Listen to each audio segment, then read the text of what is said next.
ATV Producciones presentan Ecuador diverso, país multiétnico e intercultural.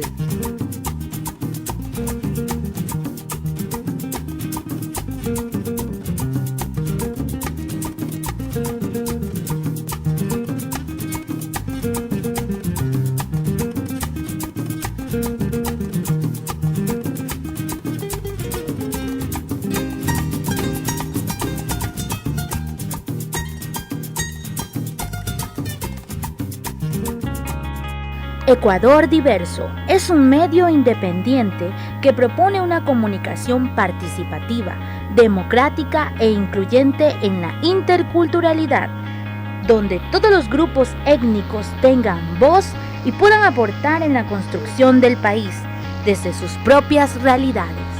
Ecuador Diverso es un proyecto integral que comprende programa radial, televisivo y revista escrita. Las historias de las organizaciones sociales se forjan a través de los líderes y lideresas de las comunidades que trabajan anónimamente en beneficio de su sector. A mí, por ejemplo, me da pena morirme sin haber enseñado todo lo que me enseñaron mis abuelos, todo lo que me enseñaron mis antepasados, algunos que ya no están conmigo. Entonces, por eso yo ando luchando con mis propios recursos. Y tengo niños y les enseño y trato de que cada día esto vaya expandiéndose un poco más. ¿Cuál es nuestra verdadera cultura? Porque un hombre, una persona, una mujer que sepa sus raíces es una persona que realmente no se va a sentir discriminado porque le digan tal, porque le digan cual. Porque él se siente identificado y siente que su cultura y todas las expresiones culturales que tienen un valor ante la comunidad. Las organizaciones no solamente son importantes, sino importantísimas, porque le van dando una orientación orgánica a toda lucha de reivindicación.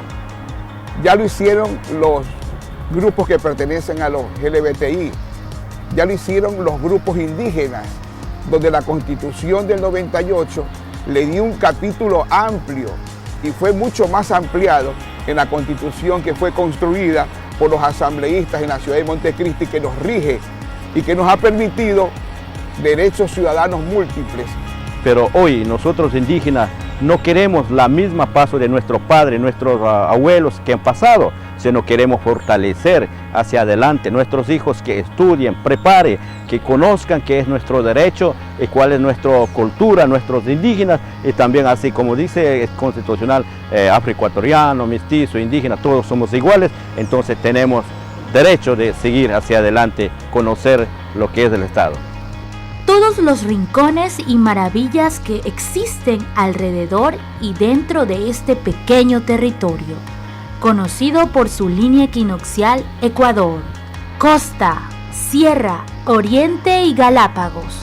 Conocer nuestra identidad, empoderarnos de ella y dejar un legado para futuras generaciones. ¿Quiénes hacen la revista Ecuador Diverso? ¿Por qué están en este maravilloso proyecto? Un dogma frontal de nuestra diversidad en la actualidad no se busca, lo sentimos y lo vivimos. Ecuador Diverso, un país multiétnico y pluricultural. Amigos de Ecuador Diverso, mi nombre es Dominic Tenorio, con ustedes Ludy Caicedo, Tatiana Orrico. Bienvenidos a Ecuador Diverso. Así es, amigos del Ecuador y del mundo entero. Ecuador Diverso nace como un clamor popular para llenar ese vacío comunicacional que existe entre las organizaciones, comunidades, pueblos y sus diversas manifestaciones culturales que tiene el país. Aquí escuchamos voces de todos los sectores en segmentos como La historia de mi barrio, 100% ecuatorianos, conociendo la Constitución del Ecuador, afroecuatorianos más allá del deporte, entre otros. Ecuador Diverso es una propuesta de diálogo que parte desde las comunidades populares para trabajar en la interculturalidad. Es la oportunidad que tenemos los ecuatorianos para adentrarnos hasta el último rincón de nuestras comunidades y juntos conocer más de las culturas afroecuatorianas, chola, indígena, montubia, su historia, costumbres, artes, valores, tradiciones, avances, logros y de la manera que buscan día a día para mejorar sus condiciones de vida. Así es, soy Ludy Caicedo. Nuestro país, Ecuador, es un Edén maravilloso de grandes oportunidades para todas y todas. ¿Por qué no hacer una mirada hacia adentro? Para difundir y promocionar al hombre que se destaque por su calidad humana, vocación de servicio a la sociedad. Esto nos invita a una reflexión y proponer una comunicación participativa, diversa, plural, democrática e incluyente, que permita enfocar temas que conduzcan al desarrollo del individuo y recoger aportes desde sus propias realidades. Bueno, amigos de Wisney y Ecuador Diverso, sin más, vamos a compartir con ustedes este primer tema, Historia de mi barrio, desde el Cristo del Consuelo. Rueda video.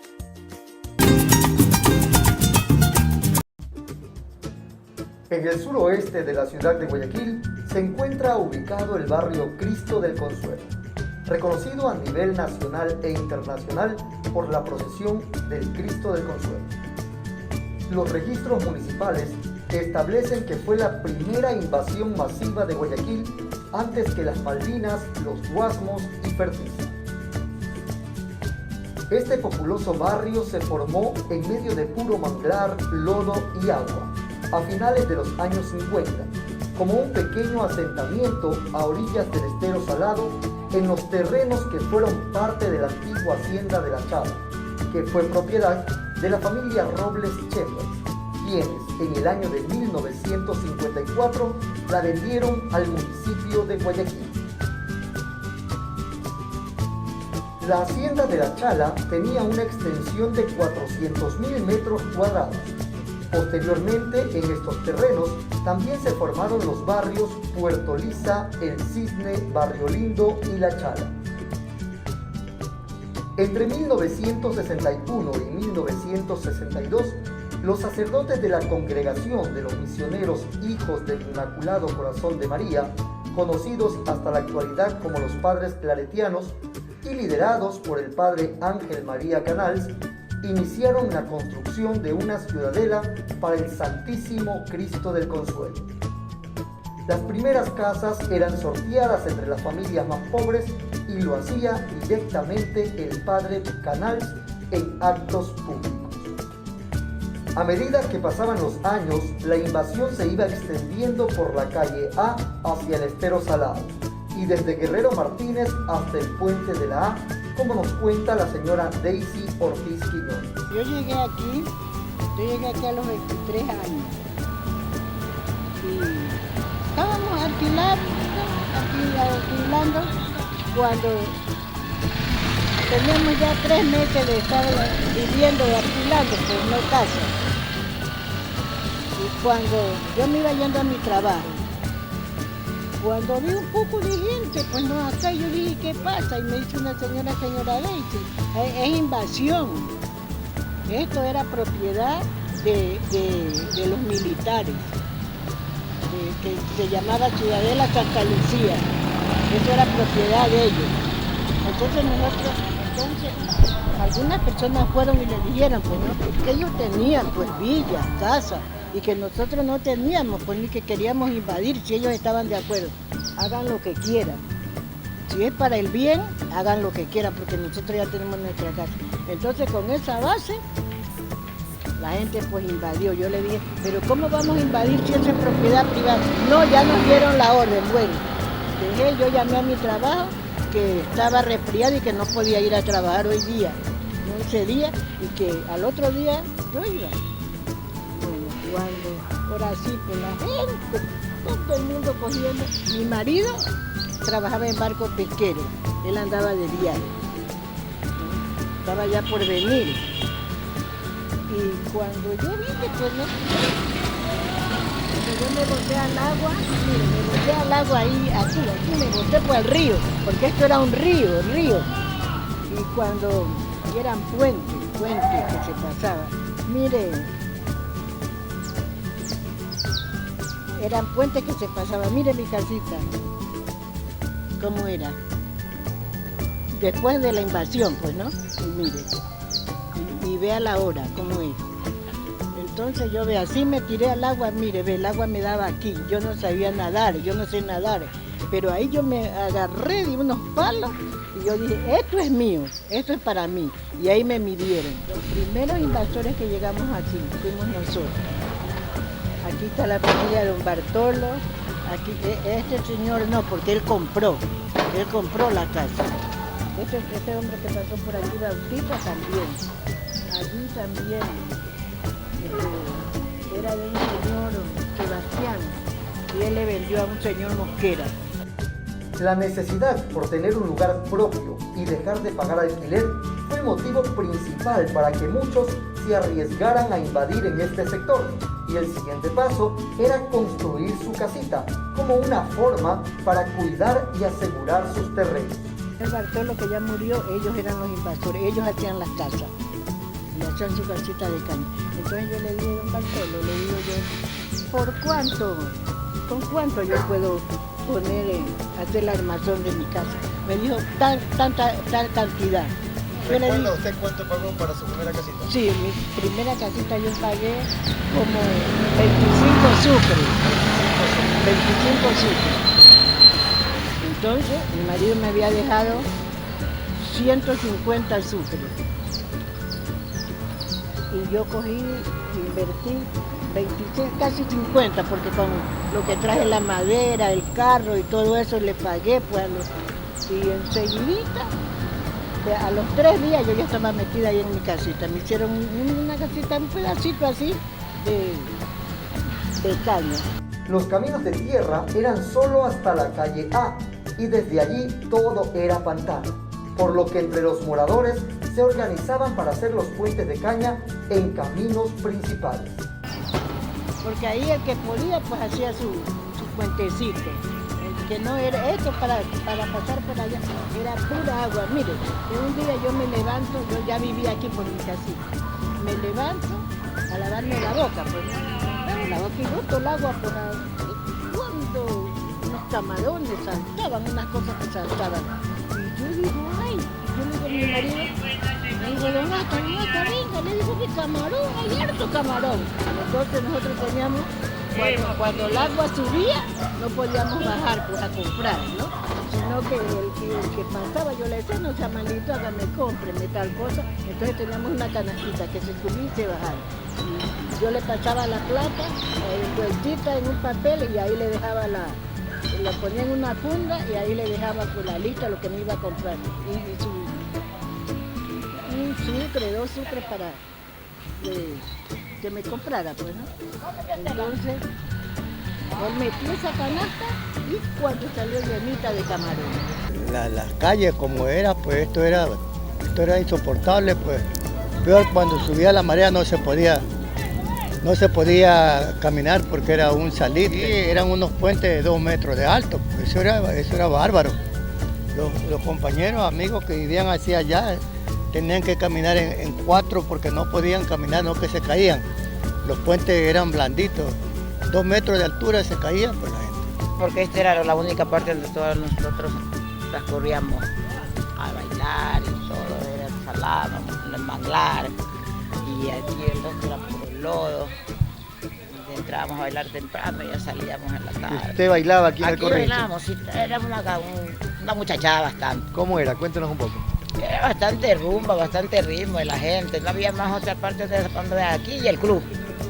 Y ahí cada cual a su casa. Cuento que cuando yo era pequeña, primero las casas han evolucionado en el sentido de construcción. Pues se veían antes muchas casas de caña, de madera. Pues como estamos un poco a la orilla del salado, pues era más accesible la salida, ¿no?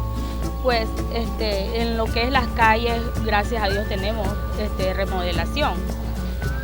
Y pues, pero aquí en la calle 8 para mí es un lugar acogedor.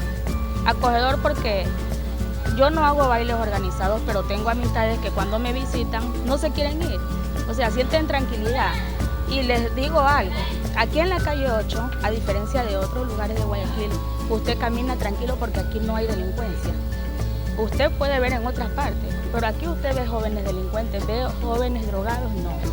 Aquí no se ve eso. Eso también es algo que nosotros rescatamos y que esperamos que en un futuro no se vaya a dar.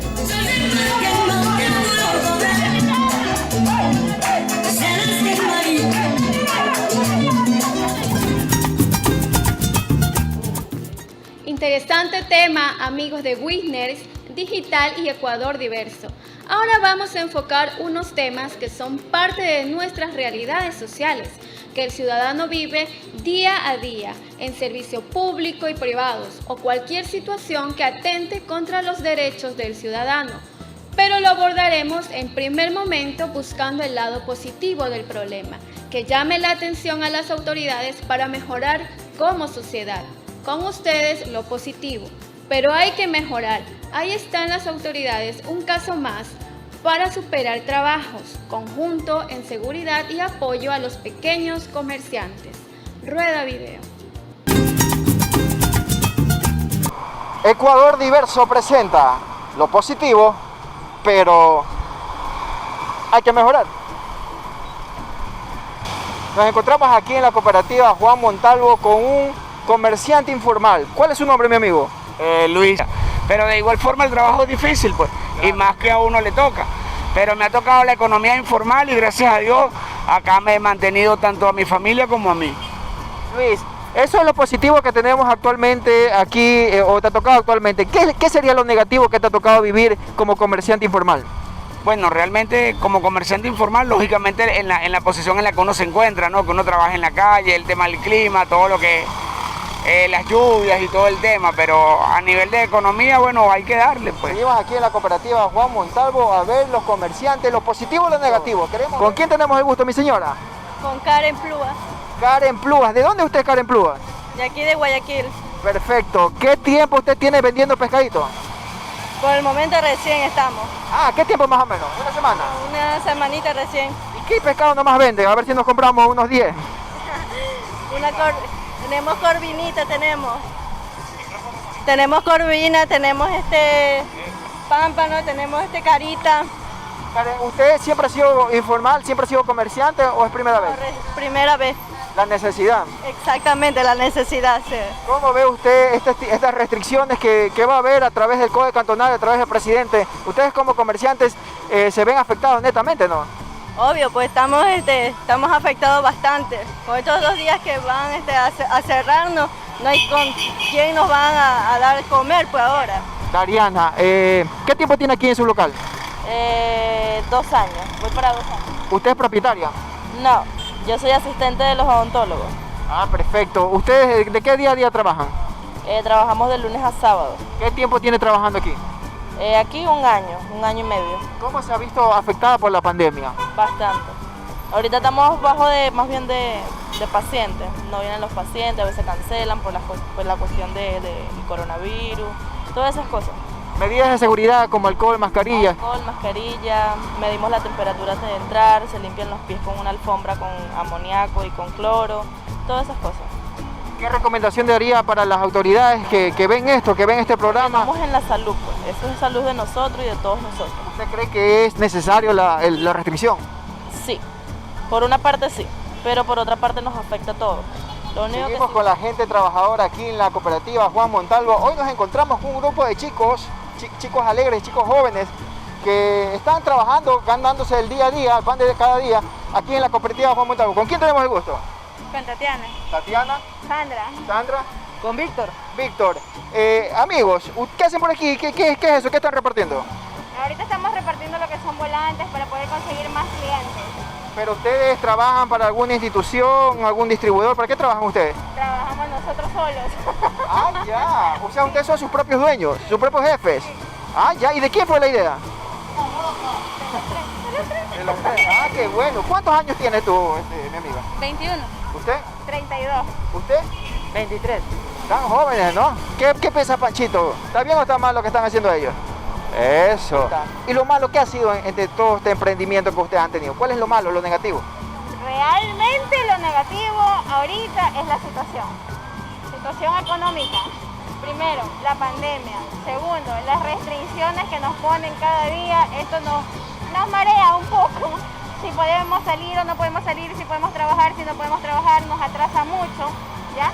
Aparte de lo que es la pandemia, lo difícil es saberse organizar como emprendedores. ¿Y la inseguridad que ustedes viven día a día aquí en la calle, cómo hace? ¿Tienen algún resguardo? ¿La policía los ayuda? ¿Cómo hace? No, la verdad es que no le hemos pedido ayuda a la policía, pero sintiendo, de verdad, yo creo que si le pediríamos ayuda fuera un poco difícil porque nos dijeran como que nosotros también estamos ocupados, ya, pero sí hay mucha inseguridad, uno tiene que estar así, el teléfono, las cosas, mira, sí es muy difícil. ¿Qué lugares nomás ustedes visitan aquí en Guayaquil? Estamos en la Juan Montalvo, ¿dónde más? Nosotros visitamos Juan Montalvo, Las Malvinas, Mucholote, Huancavilca, Vergeles, casi todo Guayaquil. Sabemos poco del virus, sabemos mucho del confinamiento, pero lo que no sabíamos es del padre de familia que tiene que llevar su pan de cada día. Hemos visto lo positivo y lo negativo. Saque sus propias conclusiones. Importante nota, recreado por los propios moradores del sector. Ahora vamos a ver el siguiente tema.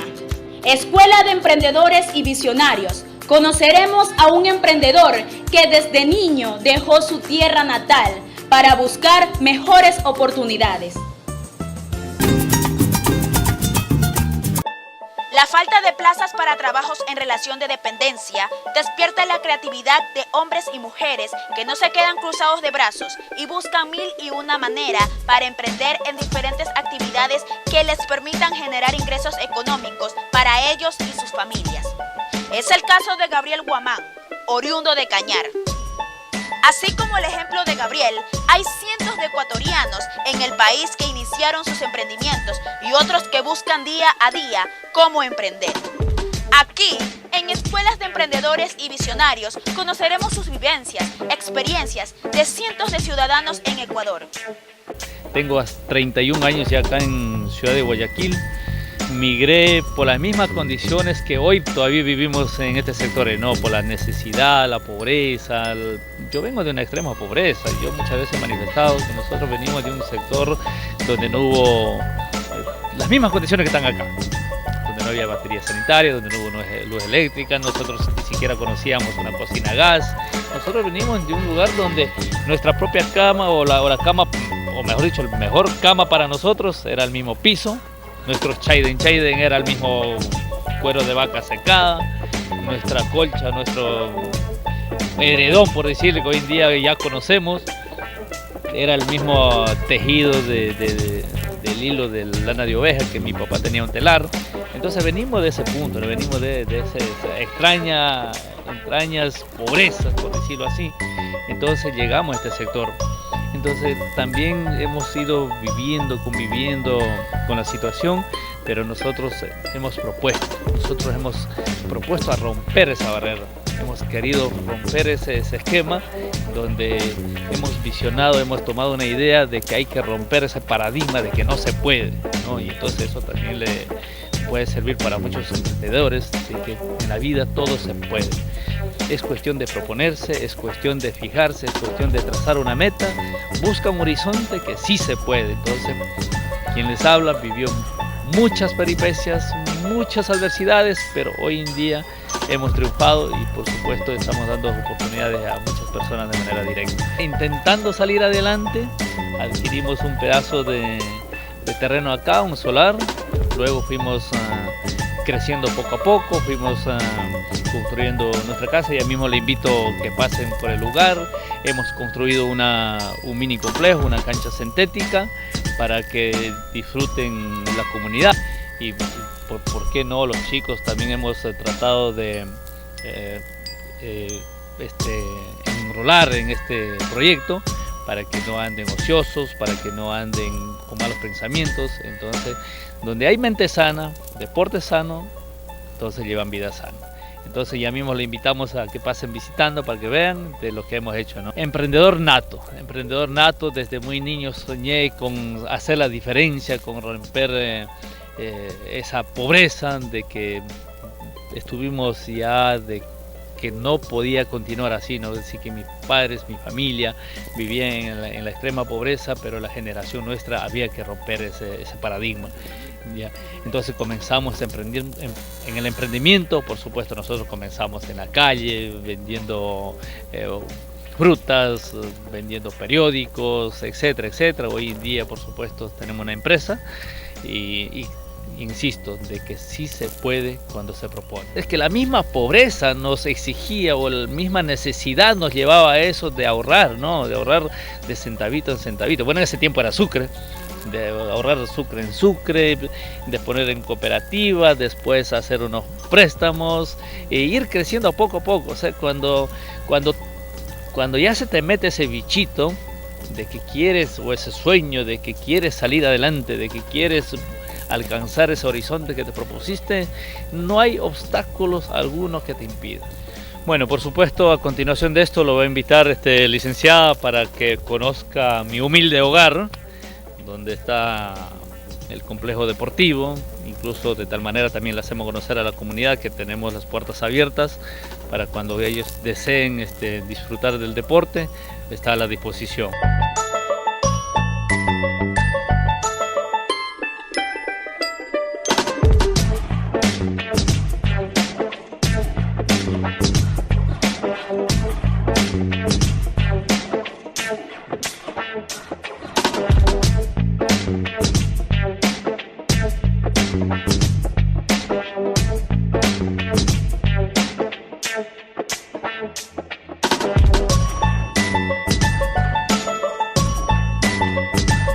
¿Por qué llegamos a Guayaquil buscando un horizonte, una nueva vida, una nueva oportunidad? Al menos desde niño yo ya soñaba con ser distinto, romper esa hegemonía, romper ese paradigma de que a lo mejor ya estábamos hechos para ser pobres y de tal manera mis ideas o nuestra generación ya no juega de tal manera, ¿no? Entonces buscamos un nuevo horizonte. Llegamos a Guayaquil, por supuesto, primeros años trabajamos en distintas empresas, construcciones entre ellas,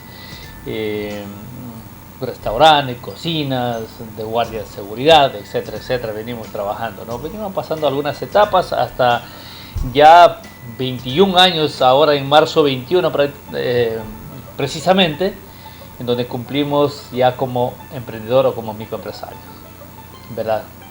Entonces, cuando comenzamos el emprendimiento, empezamos con el negocio pequeño, precisamente fue por falta de empleo como hoy en día.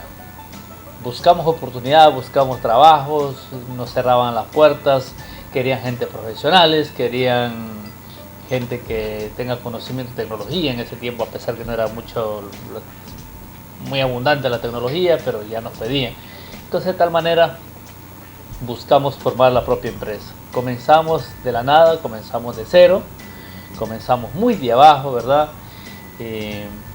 Entonces ya habíamos trabajado, habíamos adquirido algo de experiencia, de conocimiento en el negocio, y por ende empezamos un negocio pequeño, 4x3, un local 12 metros cuadrados, nos quedaba gigante el negocio, ¿verdad?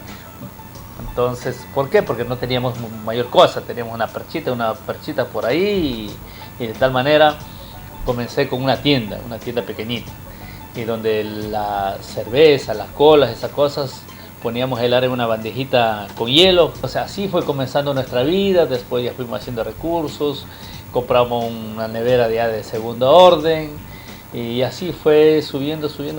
Gracias a Dios han transcurrido ya 21 años y ya se hizo una leyenda. ¿No? Gracias a Dios hoy en día contamos con 2 micromercados, un restaurante, tenemos 14 oficinas renteras, damos oportunidad a 13 familias de manera directa. Entonces sí, seguimos abriendo espacio y dando oportunidades, porque nosotros hemos sido perseverantes. Ya, el único secreto que existe para el ser humano, es el único secreto, aquí no hay otra cosa. Aquí el único secreto es de ser perseverante.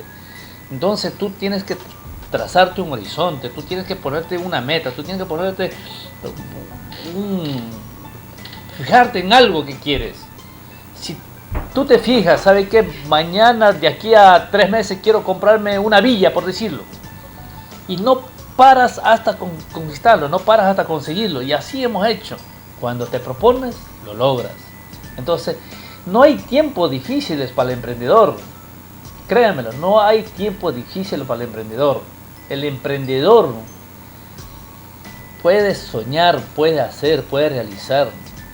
No importa si llueva, no importa si hoy hace sol, no hace sol, si hoy es frío o no, si hoy el gobierno dicta medidas, si mañana entra el gobierno que no me simpatiza, o sabe que el próximo gobierno que viene es malo o bueno. Para el emprendedor no existe eso. El emprendedor se vale por sí mismo. El emprendedor sale adelante porque él se propuso y porque él quiere. Entonces te habla de un hombre de experiencia, un hombre que salió adelante a pesar de todas las circunstancias. Para los emprendedores, para quienes sueñan, consíguete $1. Consíguete $1. Anda al mercado. Compra $1 de naranja que vienen 20, 25 naranjas, exprímelo. Sale a la esquina, hermano, haz un balde de jugo, te juro que vas a tener ganancia. Si hoy vendiste un balde de jugo, mañana seguro que vas a vender 2. Y así irás sumando, e irás implementando en otras actividades, irás creciendo tu negocio, tu microempresa, tu empresa, hasta algún momento va a ser un referente a la sociedad. Y esto va para todas las personas o oyentes de parte de la Escuela de Emprendedores y Visionarios.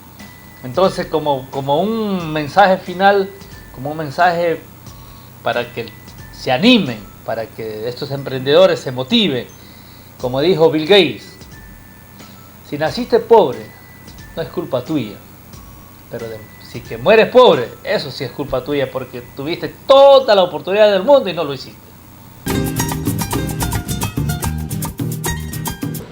Qué inspiradora historia de este personaje. Nos invita a no bajar los brazos y luchar por nuestros sueños.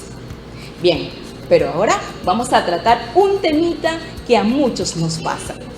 Cuando andamos en la ciudad o viajamos, vemos muchos monumentos, pero no tenemos ni idea qué representa para la historia o la cultura de la ciudad o del país. Recorrimos el centro de Guayaquil para consultarle a la ciudadanía qué sabían de estos monumentos. Ahí la nota.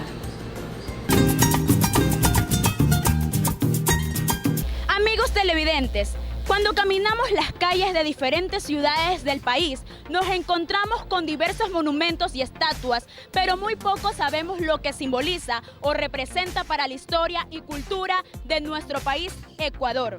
Nos encontramos aquí, en pleno centro de la ciudad de Guayaquil, en el lugar denominado la Plaza de la Administración, y a mis espaldas tengo el monumento que hace referencia a la abolición de la esclavitud. ¿Usted sabe qué simboliza este monumento para Guayaquil?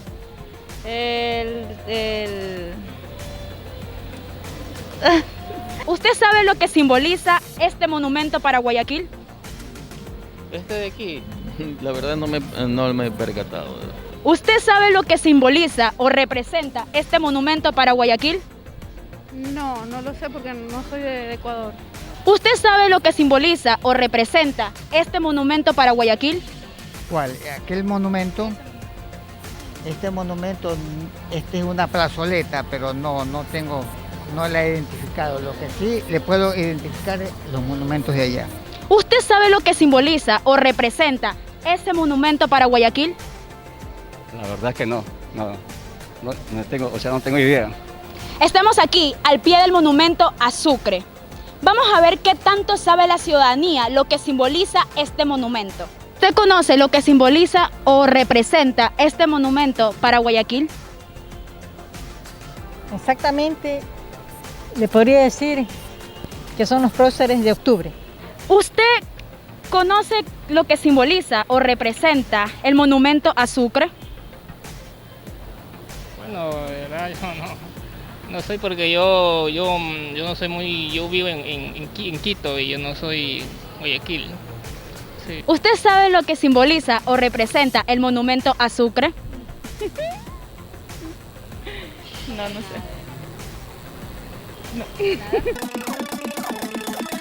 Llegamos hasta aquí, hasta la Plaza Rocafuerte, donde está ubicado el monumento a Vicente Rocafuerte, sector conocido como la Iglesia San Francisco. Y continuamos consultando a toda la ciudadanía qué simboliza estos monumentos. ¿Usted sabe lo que simboliza o representa el monumento a Vicente Rocafuerte? Pues no lo sé, amiga, la verdad. ¿Usted tiene conocimiento de lo que simboliza o representa el monumento a Vicente Rocafuerte? No. Estoy manifestando lo siguiente. Vicente Rocafuerte fue el primer presidente del Ecuador. Ahora estamos en el monumento a Pedro Carbo. ¿Usted conoce lo que simboliza o representa el monumento a Pedro Carbo? No, porque no sé de qué es. ¿Usted conoce qué simboliza o representa el monumento a Pedro Carbo? ¿A usted le gustaría que se difunda más la cultura y la historia de nuestro país, de los monumentos? Sí, me gustaría porque lo estamos olvidando. Sí, me gustaría, para que así la gente sepa lo que es la cultura guayaquileña y así sepa todos los ecuatorianos, y no solamente los ecuatorianos, los extranjeros. Claro que sí. ¿Sí? Que se diga lo que es la cultura de los monumentos que hay aquí. Claro, me imagino que son momentos importantes del Ecuador, no sé, me imagino. Claro, para saber todos y tener conocimiento de lo que en realidad sucede con por qué está en estatua. Claro, porque eso ayuda bastante más que todo a las personas que no conocen, así como yo, que no conocen o en su momento les enseñaron y ya se olvidaron. En estos momentos nos encontramos conversando con el licenciado historiador Víctor Hugo Arellano, quien nos va a dar a conocer qué simboliza y representa los monumentos que hemos recorrido el día de hoy. La abolición de la esclavitud a Sucre, a Vicente Rocafuerte y a Pedro Carbo. Si nos ponemos a pensar en el pequeño monumento, porque creo que debe ser un monumento mucho mayor, a la manumisión de los esclavos y al concertaje por Urbina en 1852, que está ubicado allá en la esquina de Clemente Ballén con Pedro Carbo, creo que es un monumento que tiene mucha importancia porque el negro, el esclavo y después el negro libre hicieron mucho por lo que ahora somos como país. Hicieron mucho por lo que ahora somos como sociedad heterogénea, pobres, ricos, blancos, negros, indios, mestizos, extranjeros, colombianos, peruanos, americanos, de todos lados, árabes, judíos, ha hecho mucho. Entonces creo que ese monumento debería ser mayor porque gracias al elemento africano que llega acá a esta ciudad, gracias a ese elemento, Guayaquil fue salvada de los piratas. Guayaquil tuvo una mano de obra calificada y Guayaquil es grande y puerto por esta gente, sin menospreciar a otros grupos que también han trabajado, ¿no?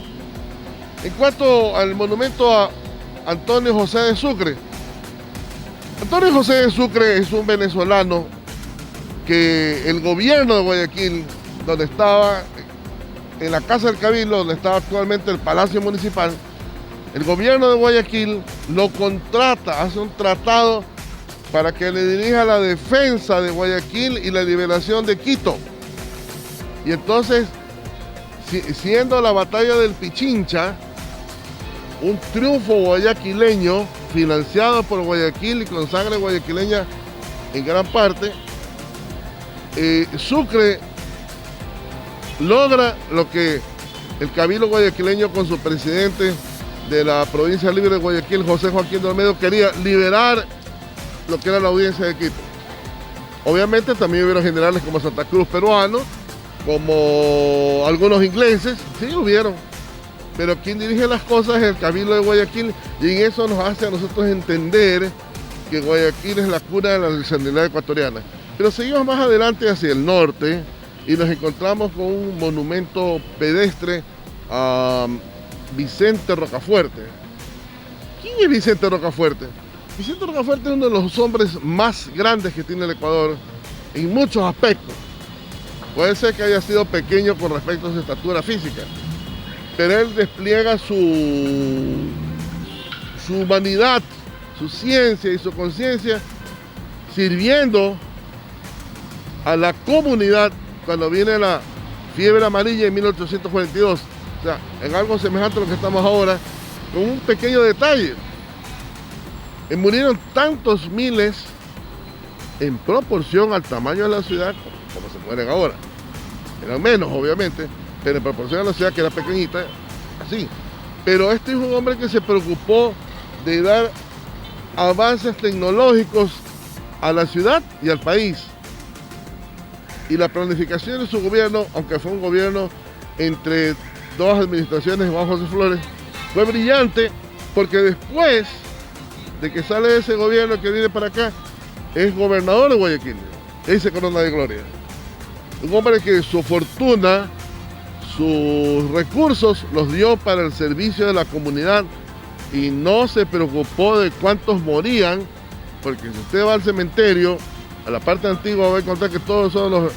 Hay muchos familiares de él, pero familiares cercanos, todos enterrados en secuencia por la fiebre amarilla. Entonces, uno de los grandes hombres, ejemplo para nosotros como yo, que soy viejo, y para los jóvenes, es Vicente Rocafuerte. Pero seguimos un poco más adelante y nos encontramos con otro monumento de un individuo que parece que tiene la cara de bravo, que es Pedro Carbo Novoa. Pedro Carbo Novoa es sobrino segundo de Rocafuerte. Por mucho tiempo fue secretario personal de Rocafuerte. Pero Pedro Carbo no se queda atrás, pues.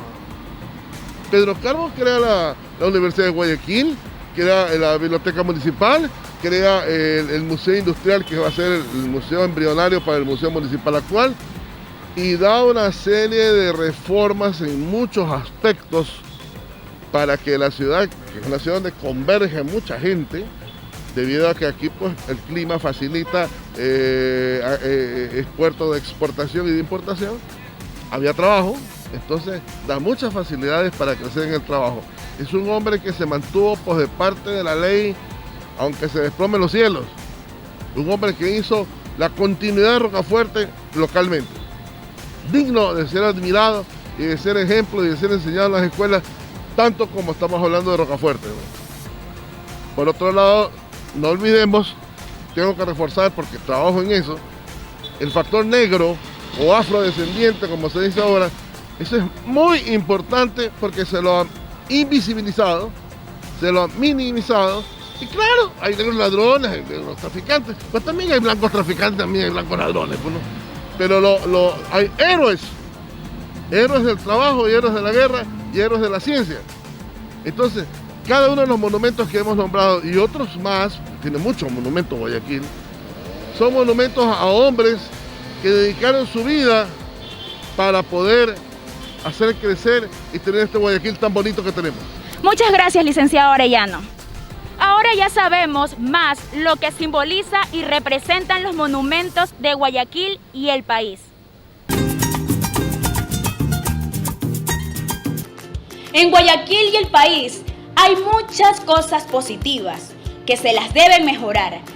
Bien, como es de conocimiento público, esta pandemia que estamos viviendo actualmente nos ha golpeado de diferentes maneras, pero frente a esta realidad, ¿qué debemos hacer los ecuatorianos y cuál debería ser el papel de las autoridades? Es lo que consultamos en Opinión en la Interculturalidad.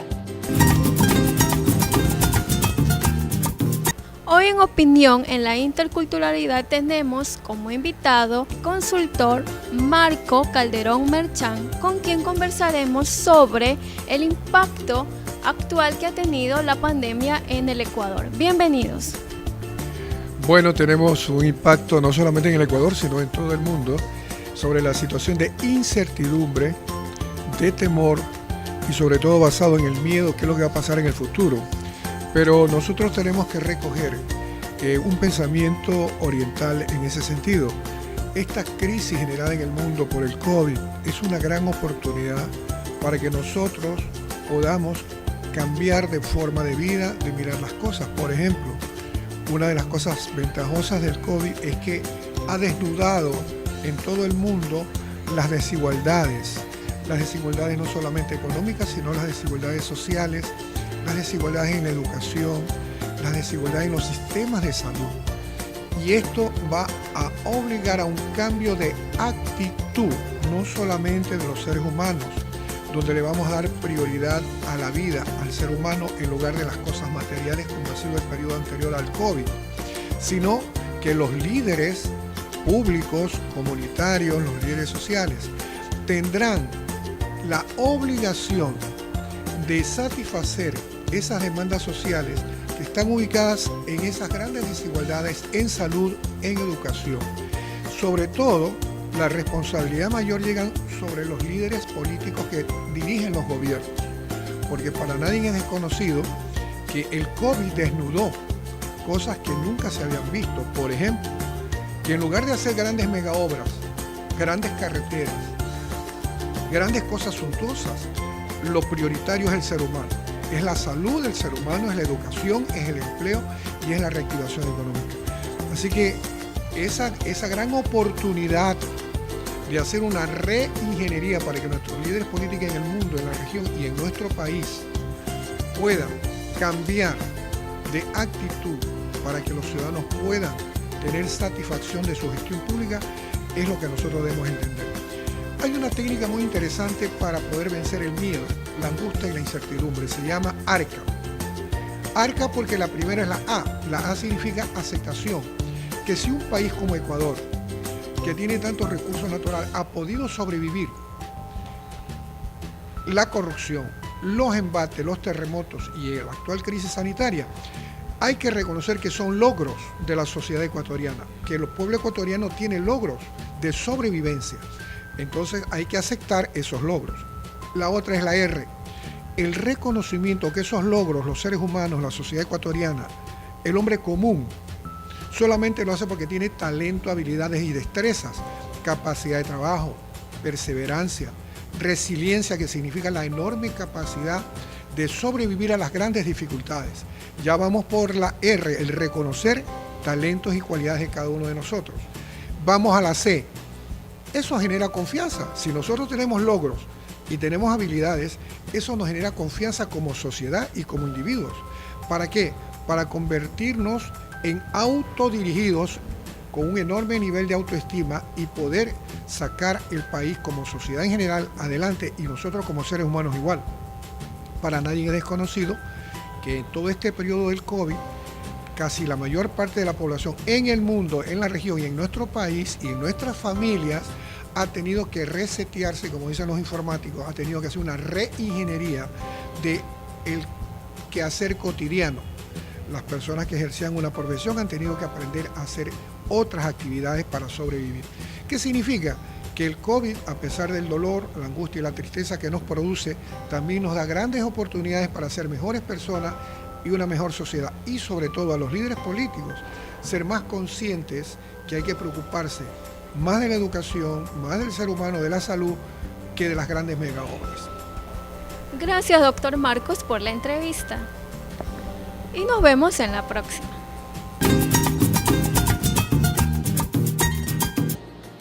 Esperamos, poco a poco, ir saliendo de este difícil momento que atraviesa toda la humanidad.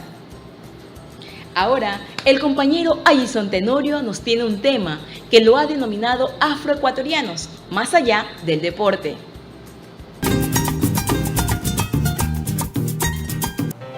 En Ecuador multiétnico y pluricultural, convergemos más de 17 millones de ecuatorianos, que representamos a diferentes etnias con múltiples manifestaciones culturales. Mestizos, montubios, afroecuatorianos, indígenas, cholos y extranjeros nacionalizados. En el caso específico de los ecuatorianos afrodescendientes, se encuentran distribuidos en las 24 provincias del país, siendo la provincia de Esmeraldas donde originalmente se asentaron la mayor cantidad, para posteriormente ubicarse en otros sectores del país. En la actualidad, en la provincia del Guayas, es donde se registra la mayor cantidad de ecuatorianos afrodescendientes. El pueblo ecuatoriano afrodescendiente viene aportando al desarrollo del país en otras áreas profesionales, más allá de las tradicionalmente conocidas como deportivas, artísticas y gastronómicas. Aquí vamos a conocer cómo hombres y mujeres luchadores que tratan día a día de vencer el sistema y se destacan en diferentes actividades profesionales. Es el caso de César Andrades Martínez, quien ha tenido que abrirse espacio en esta sociedad. Yo vengo de una familia bastante humilde, por considerar niveles de pobreza, ¿no? Yo soy nacido en el Cerro Santa Ana, en Guayaquil, donde se fundó la ciudad. Desde muy pequeño, a los 5 años, mis padres me llevaron a vivir al barrio del Cristo del Consuelo, exactamente en la calle Lizardo García y la A. Fue donde llegué a habitar el sector en mi infancia. Yo estudié en la escuela Alfredo Vaquerizo Moreno, que está justo frente a la iglesia del Cristo del Consuelo. Allí realicé mis estudios primarios y por circunstancias de la vida en varias ocasiones me tocó cambiarme de escuela. Mi vida de niño, mi vida de adolescente la pasé en este barrio hasta los 15 años. Es decir, que ha habido una trayectoria en este sector, en estos sectores populares donde me he criado con el apoyo de mis padres y de mis hermanos. He ido de a poco manejándome, por un lado, haciendo trabajos de niños, de jóvenes, es decir, buscando la manera de sobrevivir en situaciones de pobreza y de falta de recursos económicos. En el momento que termino mi bachillerato, exactamente a los 16 años, ya pensé en ir a la universidad. A los 16 años y antes de cumplir 17 años, yo ya estaba registrándome en la Facultad de Comunicación Social de la Universidad de Guayaquil. Recuerdo yo que en la formación, desde la escuela mismo, yo ya muy pelado me iba a betunar. En muchos de mis años de niño me dediqué el tiempo, después de ir a la escuela, a lustrar botas. He sido un lustrabotas de las calles. Luego me dedicaba a la venta de pan, de rosquitas. En el sector del Cristo del Consuelo me acuerdo que era muy tradicional ir a vender rosquitas calientes a partir de las 4 o 5 de la tarde. Luego, a medida que fueron avanzando mis años cuando joven, recuerdo haber empezado a trabajar como vendedor de libros, luego en algún almacén vendedor de electrodomésticos y terminé inclusive vendiendo seguros. Tengo título de comunicador social,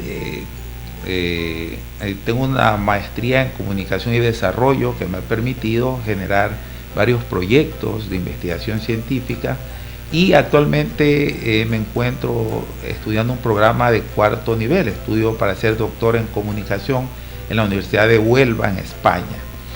No ha sido nada fácil, no solo desde mis inicios en la formación.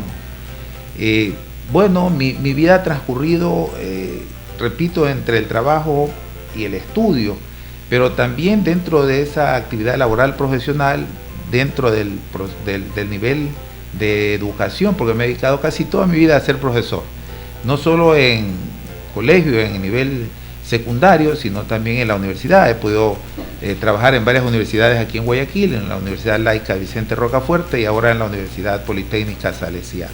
La perseverancia, trabajo y la constante ganas de superación han permitido que este profesional de la comunicación se mantenga por 10 años en dicha institución.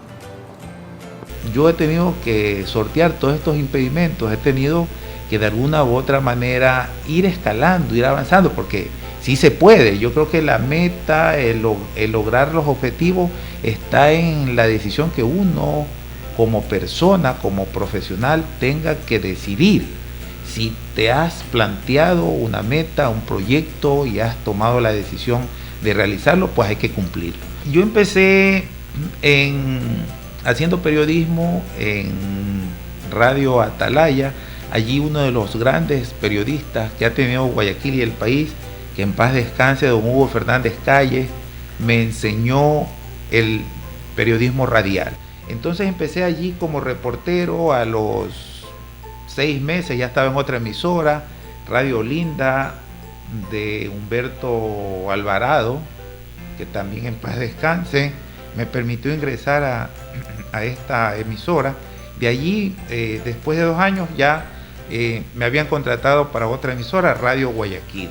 En Radio Guayaquil hice una trayectoria de aproximadamente unos 15 años haciendo periodismo radial, pero ya no solo como reportero, sino como presentador de noticias, y en algún momento terminé siendo el director de noticias de la emisora. Es decir, en cuanto al periodismo, he logrado ocupar varios cargos, no solamente en la radio, en diferentes emisoras en Guayaquil, sino también en varios periódicos, en Diario El Telégrafo, trabajé haciendo redacción, en otros periódicos como La Nación de Quito, y he logrado ubicarme también haciendo periodismo televisivo en Canal 24 acá en la ciudad de Guayaquil. Es decir, ha habido una trayectoria en el ámbito del periodismo. Actualmente donde laboro soy el director del canal de la Universidad Politécnica Salesiana, que se llama UPS Channel TV, es el canal de los estudiantes. Trabajé como el director de comunicación de la Federación Médica Ecuatoriana, del Colegio de Médicos del Guayas, también de la Asociación de Médicos de los Hospitales, de la Junta de Beneficencia de Guayaquil, además de ser asesor de varios exministros del Ecuador y de otras personalidades que en el plano político, económico y empresarial he podido desarrollar en calidad de asesor y como relacionista público. Mucho me destaca el trabajo como presentador y como maestro de ceremonia. Historias de lucha, sacrificios y logros como los del magíster César Andrades hay cientos en Guayaquil y el país que merecen ser compartidas para visibilizar a una comunidad que viene aportando significativamente en el país para abrirse más espacios en esta sociedad. No todos los que tienen esas habilidades futbolísticas pueden lograr convertirse en una gran estrella del fútbol, pero no solo hay esas posibilidades para superarse. Yo creo que como cualquier otro joven o como cualquier otro ser humano, si me dedico a estudiar, si sé que después de salir de la escuela a estudiar paso al colegio y me convierto en un bachiller de la República, tengo el chance y la oportunidad, como cualquier otro ciudadano en el país, de ir a la universidad, de estar en un centro de educación superior y simplemente estudiar hasta convertirme en un profesional. Esos impedimentos legales no existen. No necesariamente, si no tengo esa posibilidad, me voy a cruzar de brazos. No necesariamente tengo que, por ser afrodescendiente, por ser un afro, quedarme vendiendo jugo de coco, por ejemplo. No necesariamente por ser un afrodescendiente tengo que dedicarme a vender un bollo. No. Yo creo que las posibilidades legales que existen en el país nos van a permitir que podamos de a poco ir avanzando. No necesariamente tienes que ser futbolista para ser profesional. Puedes ser ingeniero, puedes ser doctor, puedes ser arquitecto, puedes ser periodista, puedes ser profesor, sí. Hay muchas profesiones que están a las puertas, están en el camino que uno las puede tomar hasta convertirte en un profesional que, repito, vaya a beneficiar y a llenar de orgullo a la familia, a la sociedad, a todo un país, pero que también va a hacer la transformación, el cambio que requiere ese afro para sentirse una persona realizada. Las cosas actuales no son fáciles, pero sí diferente a toda una mala experiencia, limitantes y un sinnúmero de situaciones desagradables que uno tuvo que vivir, pero que por otro lado está el progreso, la superación personal y profesional. Así que esto es cuestión solo de tomar decisiones, de avanzar y de decidir evitar esos paradigmas que lo único que hacen es limitar. Es decir, no porque soy afro no puedo avanzar. Eso quítate de lo de la cabeza y vamos produciendo, vamos tomando esa decisión y vamos logrando cosas buenas para la familia, para la sociedad y para uno como individuo. El Ecuador tiene una constitución, pero ¿cuánto la conocemos? ¿Cómo los ciudadanos podemos exigir su aplicación?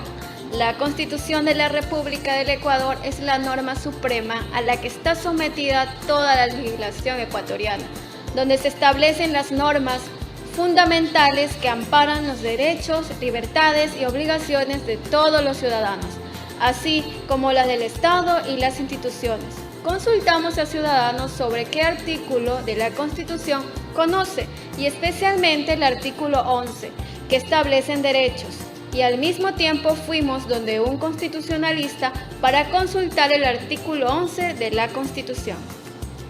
Amigo, ¿usted conoce algún artículo de la Constitución del Ecuador? Sí, más o menos, sí. Ya, más o menos, está bien. ¿Usted sabe lo que establece el artículo 11 en lo que se refiere a derechos ciudadanos? Usted me dijo un artículo y no es ese que conozco. Por aquí, los únicos artículos de la Constitución, puedo decirle de lo que está pasando aquí en el gobierno de aquí de Ecuador. Ya, ¿y conoce el artículo número 11 que habla de los derechos ciudadanos? Los derechos ciudadanos, no sé qué decirle cómo expresarle las cosas ahí. La verdad que no. ¿Usted conoce el artículo 11 donde habla de los derechos ciudadanos?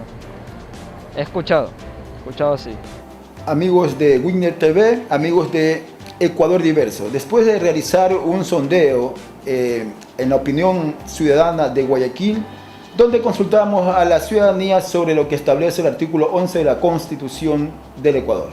Hemos llegado hasta el estudio jurídico del doctor Ricardo Vanegas para consultarle a un conocedor de la materia qué es lo que establece este artículo de la Constitución. Bienvenido, doctor Ricardo. Lo que ustedes me preguntan del artículo 11 de la Constitución de la República, esta norma constitucional contiene varios principios. Voy a referirme exclusivamente a 3 de ellos. El primero tiene que ver con la igualdad y la discriminación. El artículo 11, en su numeral 2, establece claramente que todas las personas son iguales y gozarán de los mismos derechos, deberes y oportunidades. Y termina en su explicación explicando que nadie puede ser discriminado en razón de su sexo, de su edad, de su identidad, de su cultura, si tiene alguna enfermedad crónica. Esto está relacionado con el artículo 66, numeral 4 de la Constitución. Y es que en el Ecuador todas las personas somos iguales. Claro, cuando se está hablando de que no pueden haber diferencias o discriminaciones, lo que se está tratando a través de la Constitución es que las personas que son más vulnerables se encuentren en una igual condición que las personas que no tienen esa vulnerabilidad. En razón de aquello, por ejemplo, en las entidades bancarias, ustedes van a ver una fila exclusivamente para las personas mayores de 65 años de edad, para las mujeres embarazadas o para las personas que tienen alguna discapacidad. Esos son personas que merecen una doble vulnerabilidad porque evidentemente su situación es distinta a la de una persona normal. También a base de esa norma, estas personas van a poder pagar impuestos de una manera reducida. Son iguales, sí, pero por la condición en la que se encuentran, se ejerce un contrapeso de los derechos y principios constitucionales para que gocen de una real igualdad. Este artículo en su numeral 2 también establece una discriminación positiva. Dice: el Estado adoptará medidas de acción afirmativa que promuevan la igualdad real en favor de los titulares de derechos que se encuentren en una situación de desigualdad. ¿Qué es lo que se quiere dar a entender a través de esta norma? Si nosotros tenemos una escuela o un colegio donde para ingresar antes no habían las rampas, tienen la obligación de colocar la rampa para que la persona que es inválida pueda subir. Y si en el colegio o en la escuela un menor que tiene algún problema de autismo o algún otro problema de aprendizaje, no se le puede impedir que entre a estudiar con los demás compañeros, ya que tienen que establecerse los mecanismos internos, respetando el principio de la igualdad constitucional del menor y el principio de la protección del menor, dándole la posibilidad de educarse en igual condición que un niño que no tenga el problema o la dificultad que tiene este menor. Y finalmente el otro artículo que vale la pena señalar es el mismo artículo 11, numeral 6.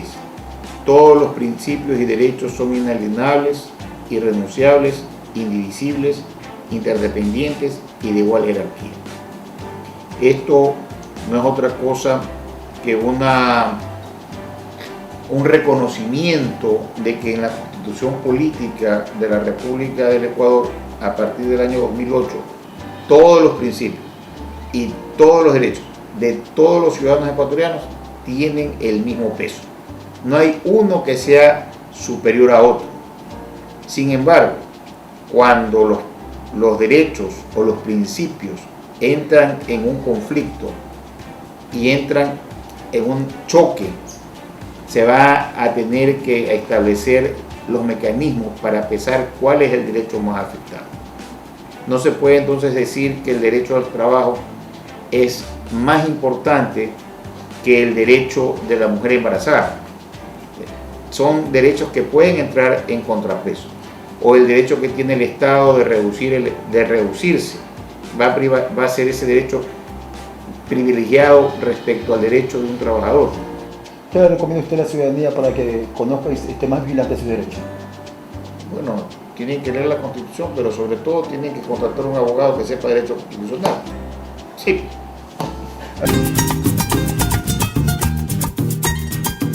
Gracias amigos y amigas, hemos terminado este programa de Ecuador Diverso, país multiétnico y pluricultural. Hasta la próxima semana.